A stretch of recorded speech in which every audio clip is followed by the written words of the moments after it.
Dr. Zix-Norp prided himself on being the most composed xenophysician in the entire Galactic Medical Alliance. He'd seen it all, from Vixillion polymorph meltdowns to Quilxian spore explosions. Heck, he'd even treated a Zarblat with a severe case of hyperinflation, and let me tell you, that was a blast.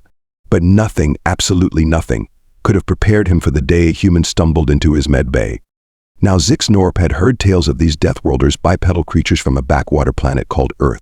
They were supposedly as sturdy as they were stupid, which was saying something, considering they willingly lived on a planet that tried to kill them on a daily basis.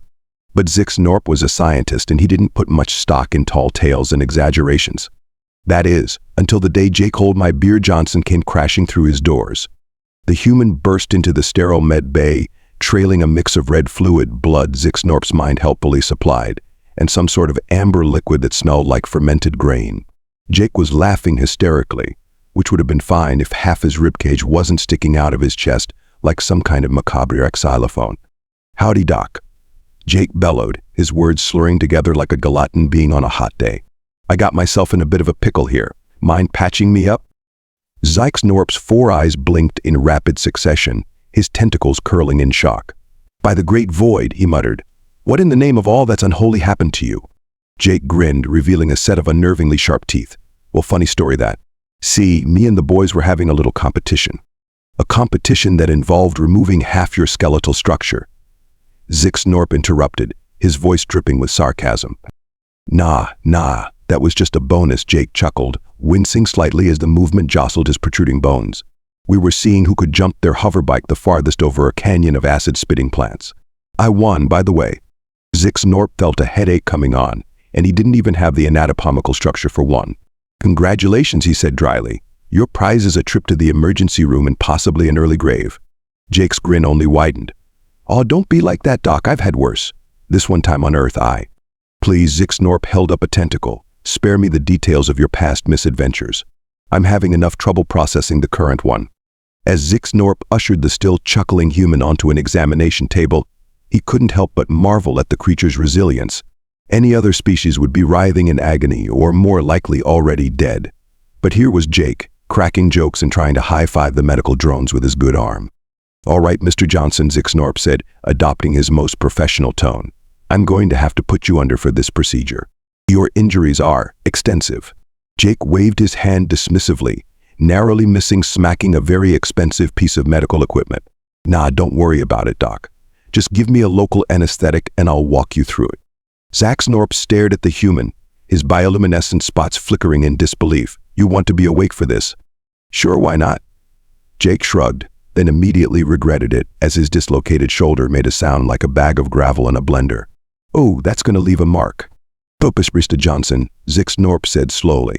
As if explaining to a particularly dim-witted Taraxian slug, "You have multiple compound fractures, internal bleeding, and what appears to be a piece of your hoverbike lodged in your spleen. This is not a spectator sport." Jake laughed, a sound that sent shivers down Zix-Norp's spinal ridges. "Come on, Doc. Where's your sense of adventure? Besides, I've got some experience with this sort of thing.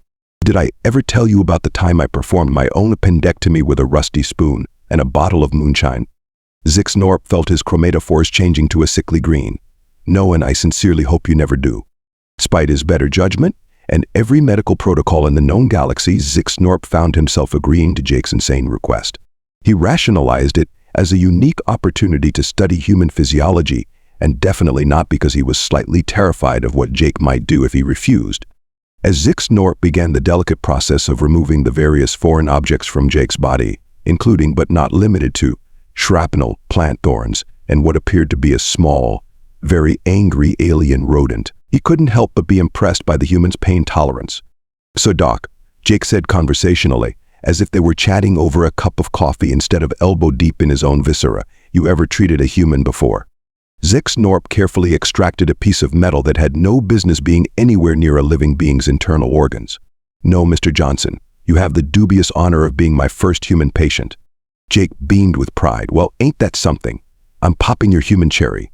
Zix-Norp's translator glitched for a moment, unable to process the idiom. He decided it was probably for the best.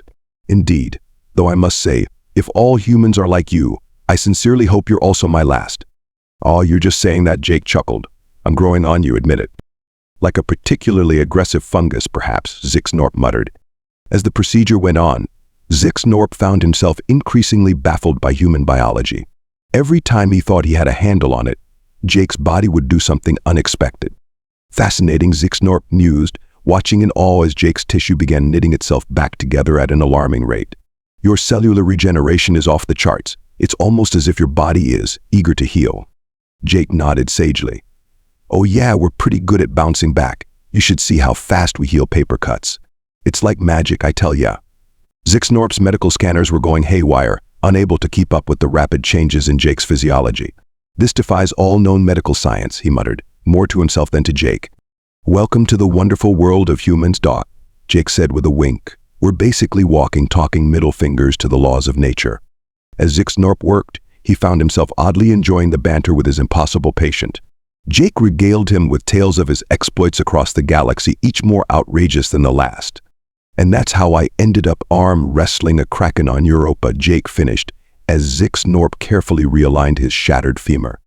I find it hard to believe that any of that is true, Zixnorp said, his tone a mixture of exasperation and reluctant amusement. Jake winked. Hey, would this face lie to you? Considering half of it is currently swollen beyond recognition, I couldn't say.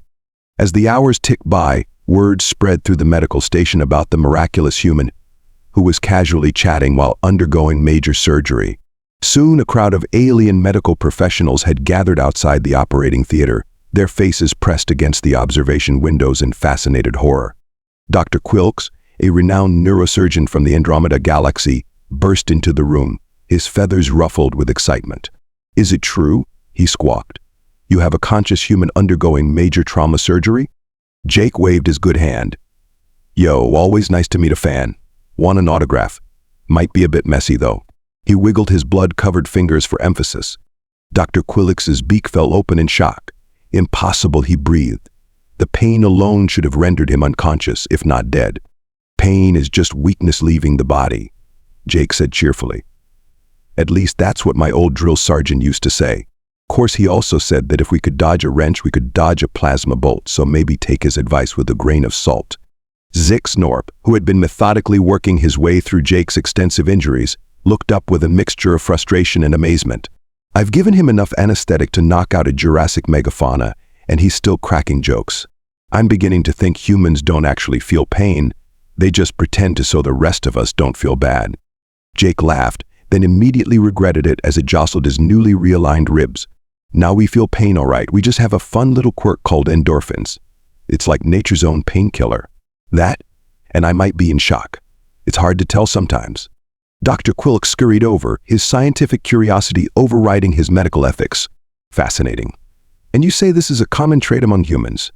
Oh sure, Jake nodded. We're basically adrenaline junkies with a side of masochism. It's why we do crazy stuff like free climbing mountains, swimming with sharks, and eating gas station sushi. Zixnorp paused in his work, all four of his eyes narrowing suspiciously. You're joking about that last one, right? Jake's silence was more terrifying than any confirmation could have been. As the surgery progressed, more and more alien doctors found excuses to wander into the operating theater. They watched in awe as Jake's body seemed to heal in real time, his cells regenerating at a rate that defied their understanding of biology. Dr. Zixnorp, despite his initial skepticism, found himself becoming increasingly fascinated by his unusual patient.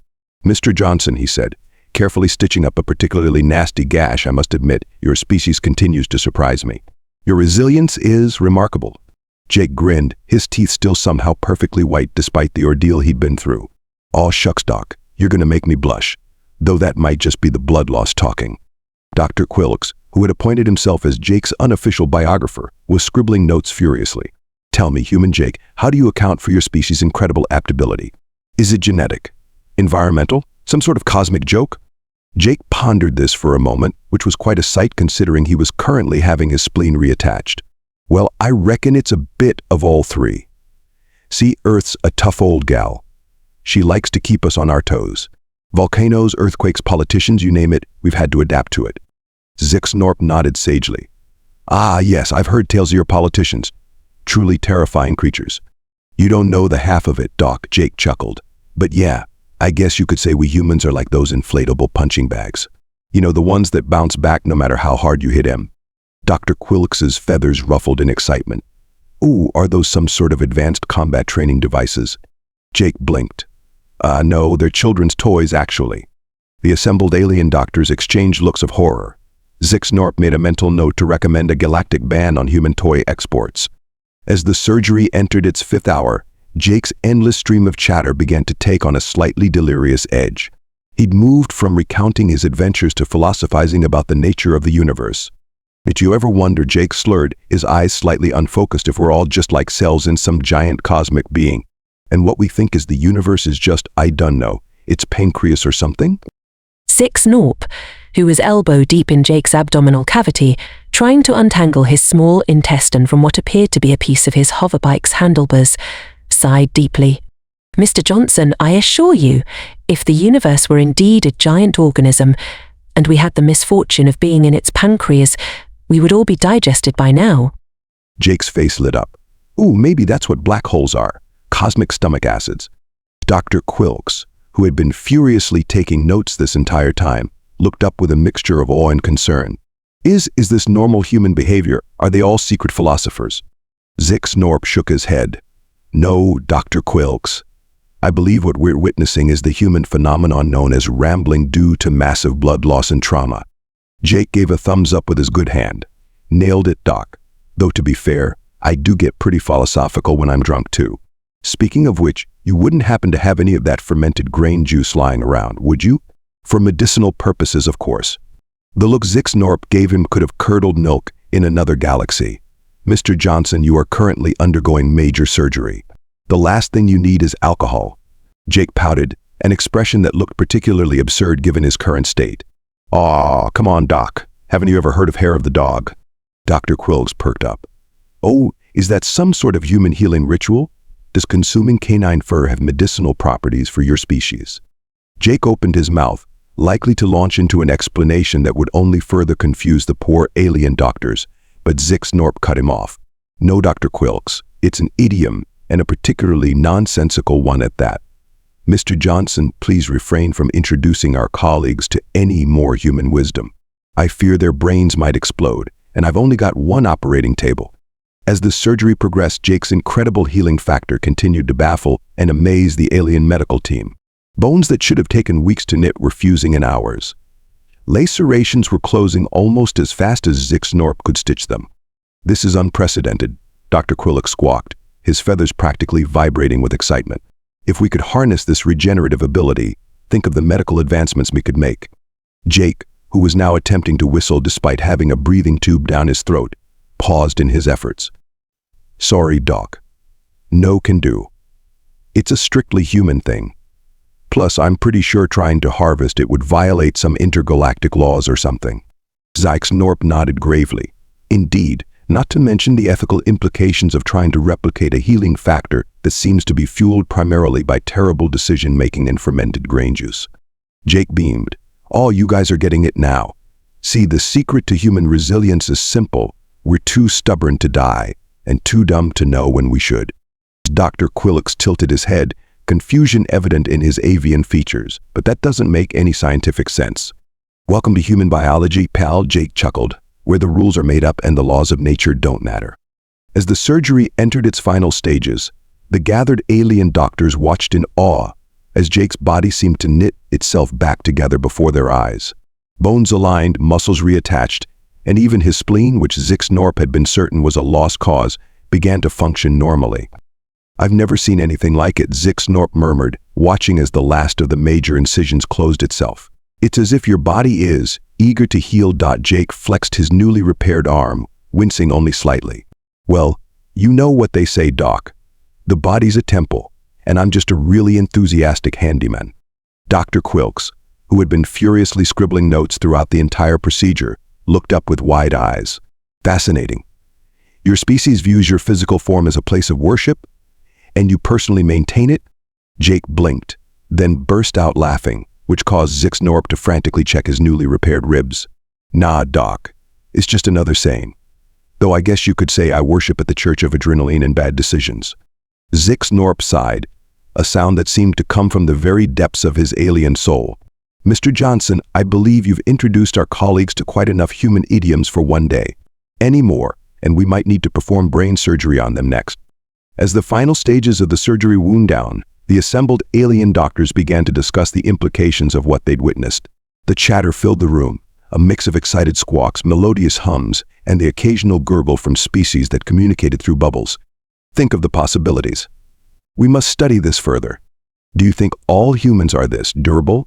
Jake, ever helpful, decided to chime in. Oh, I'm nothing special, folks. You should see my grandma. She once arm wrestled a bear for the last piece of pie at a family picnic. The room fell silent as every alien eye and a few other sensory organs turned to stare at Jake. Zixnorp, who by this point had developed an impressive eye twitch, pinched the bridge of his nose equivalent.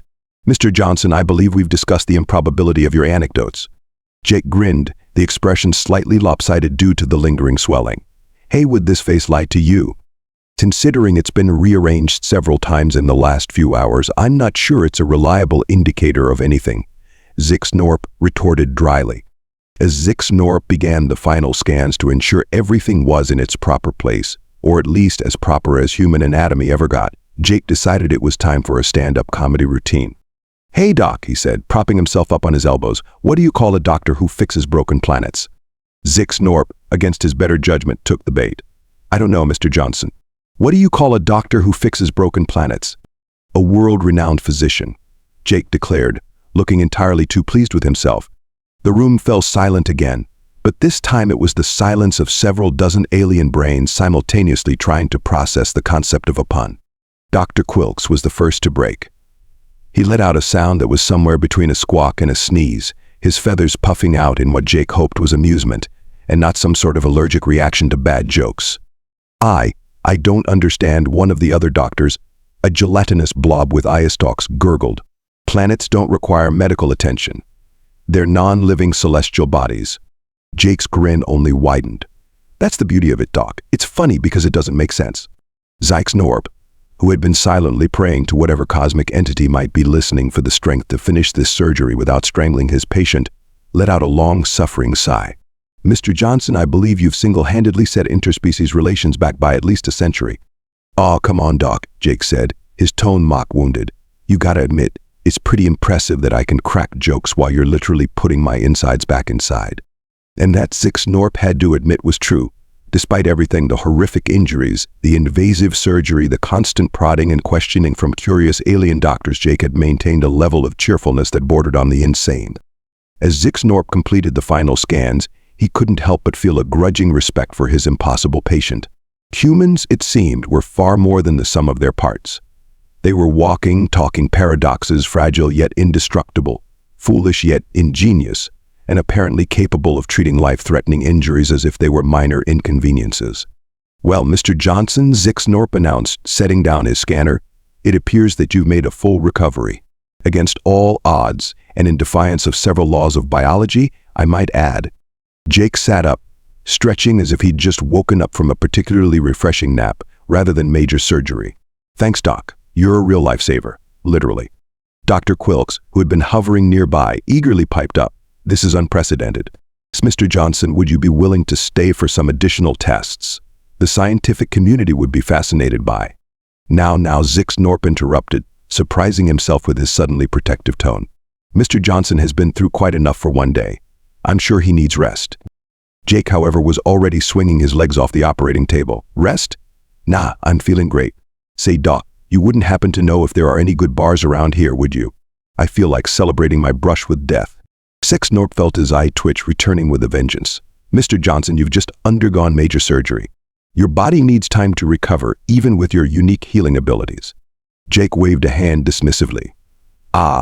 Don't worry about it, Doc. A little hair of the dog, and I'll be right as rain. Dr. Quilks, ever the eager student of human culture, perked up. Oh, is this another healing ritual? Does the consumption of canine fur truly have medicinal properties for humans? Jake opened his mouth, no doubt ready to launch into an explanation that would only further confuse the poor alien doctor, but Zixnorp cut him off. No, Dr. Quilks. It's merely another nonsensical human idiom. Mr. Johnson, he turned to his patient, fixing him with all four of his eyes. I must insist that you remain here for observation, at least for a few hours. Jake's face fell into an exaggerated pout. Come on, Doc, I'm fine. Look, I'll prove it to you.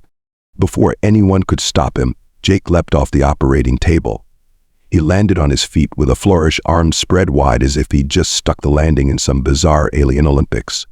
For a moment the room was silent. Then several things happened at once. Dr. Quillix let out a squawk of amazement, his feathers puffing out in excitement. The gelatinous doctor with the eye stalks fainted, collapsing into a puddle on the floor. And Zix-Norp, despite his years of training and professional composure, found himself face-palming with all 4 of his tentacles. Jake, seemingly oblivious to the chaos he'd caused, grinned widely. "See? Fit as a fiddle. Now, about that bar." Zix-Norp, realizing he was fighting a losing battle, let out a resigned sigh. "Very well, Mr. Johnson. But I insist on accompanying you. Someone needs to make sure you don't end up right back on my operating table." Jake's grin, if possible, grew even wider. "Now you're talking, Doc. I'll show you how we humans celebrate cheating death. Trust me, it'll be an experience you'll never forget." As Zix-Norp followed his impossible patient out of the operating theater, he couldn't help but wonder what he'd gotten himself into. One thing was certain, his understanding of the universe, and of humans in particular, would never be the same. So behind them, Dr. Quillix's excited voice echoed through the med bay. "Wait, Mr. Johnson. I have so many more questions. What exactly is a fiddle, and how does one determine its fitness level?" Zix-Norp groaned internally. It was going to be a long night. As they made their way through the winding corridors of the space station, Jake regaled Zix-Norp with tales of his previous escapades. Each story was more outlandish than the last, and Zix-Norp found himself torn between fascination and disbelief. "And that's how I ended up arm wrestling a kraken on Europa," Jake finished as they turned a corner. Zix-Norp's tentacles curled in confusion. "I find it hard to believe that any of that is true," he said, his tone a mixture of exasperation and reluctant amusement. Jake winked. "Hey, would this face lie to you? Considering half of it was swollen beyond recognition just a few hours ago, I couldn't say," Zix-Norp retorted dryly. As they approached the station's social hub, a cacophony of alien sounds and smells assaulted their senses. The bar, if it could be called that, was a melting pot of species from across the galaxy. Beings of all shapes, sizes, and states of matter mingled, each enjoying their own unique form of intoxicant. Jake's eyes lit up like a child in a candy store. "Now this is what I'm talking about. Hey Doc, what's your poison?" Zix-Norp blinked all 4 eyes in confusion. "Poison? Mr. Johnson, I assure you I have no intention of consuming toxic substances." Jake laughed, slapping Zix-Norp on what he hoped was the alien's back. "It's just an expression, Doc. I'm asking what you'd like to drink." "Ah," Zix-Norp said, still somewhat baffled by human vernacular. "I suppose I'll have a glass of nutrient-rich photosynthetic solution. And I am still on duty after all." Jake's face scrunched up in disgust. "That sounds about as fun as a tax audit. Come on, live a little. How about we try that?" He pointed to a bubbling green concoction being served to a group of what appeared to be sentient gas clouds. Zix-Norp's chromators shifted to a sickly yellow. "Mr. Johnson, that beverage is highly corrosive to most carbon-based life forms. It would literally dissolve your insides." Jake's grin only widened. "Perfect, I'll take 2. Before Zix-Norp could protest, Jake had already made his way to the bar. The alien bartender, a being with far too many arms and eyes, looked at Jake with a mixture of curiosity and concern. "Sir," the bartender gurgled, "I'm not sure if your species can safely consume this beverage." Jake waved a hand dismissively. "Ah, don't worry about it. I've got a cast iron stomach. Besides, what doesn't kill you makes you stronger, right?" Zix-Norp, who had caught up to his wayward patient, interjected. "Actually, Mr. Johnson, there are numerous substances that, while not immediately lethal, can cause severe and lasting damage to your—" But it was too late. Jake had already grabbed the bubbling green drink, and with a cheerful bottoms up, downed it in one gulp. For a moment, nothing happened. The entire bar had gone silent, every alien eye and other sensory organs fixed on the crazy human who had just willingly ingested a drink that could melt through starship hulls.